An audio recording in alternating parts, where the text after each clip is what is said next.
Hello guys, এই যে দেখো আমি টমেটো কুচাচ্ছি। এখানে আরও শসা রয়েছে, পেঁয়াজ রয়েছে, কাঁচা লঙ্কা রয়েছে, সবটাই কুচাবো। তারপর তোমাদের গেস করো তো, তোমরা বলো তো এটা আমি কিসের জন্য কুচাচ্ছি। দেখো এখানে টক দই রয়েছে, বুঝতে পারছো? আমি বলে দিচ্ছি এটা রায়তা বানাচ্ছি, কিন্তু কিসের সাথে খাবো সেটা কিন্তু আমি বলবো না, তোমরা গেস করো।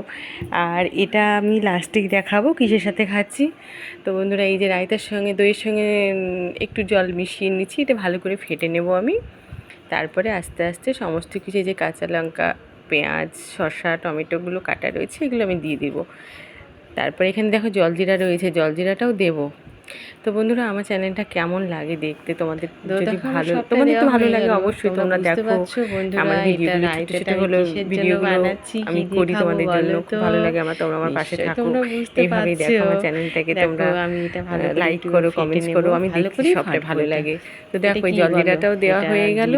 এরপরে কি দেবো বলো তো, অল্প বিট লবণ দিয়ে দিলাম। বিট লবণটা দিলে একটু ভালো হতে হবে, টেস্টের জন্য তো বিট লবণটা দেওয়া। যেটা বলছিলাম কি দিয়ে খাবো নিশ্চয়ই তোমরা বুঝতে পারছো। চলে যাই আমি, দেখাও, আমি এখন আর বলবো না তোমাদের কিসের সাথে খাচ্ছি। তো এই দেখো এবার একটু দেখিয়ে লবণ দিয়ে রায়তাটা তৈরি হয়ে গেছে। লবণটা দিলে ওইদিকে আমি এবার খাবারটা নিয়ে আসবো। এই হয়ে যে গেছে দেখো আমার রায়তাটা কত সুন্দরভাবে তৈরি এবার হয়ে চলো গেছে। দেখাই এবার কিসের সাথে দেখো এটা খাবো। কি বলো দেখো তো তো বন্ধুরা, তোমরা এটা তাহলে কি?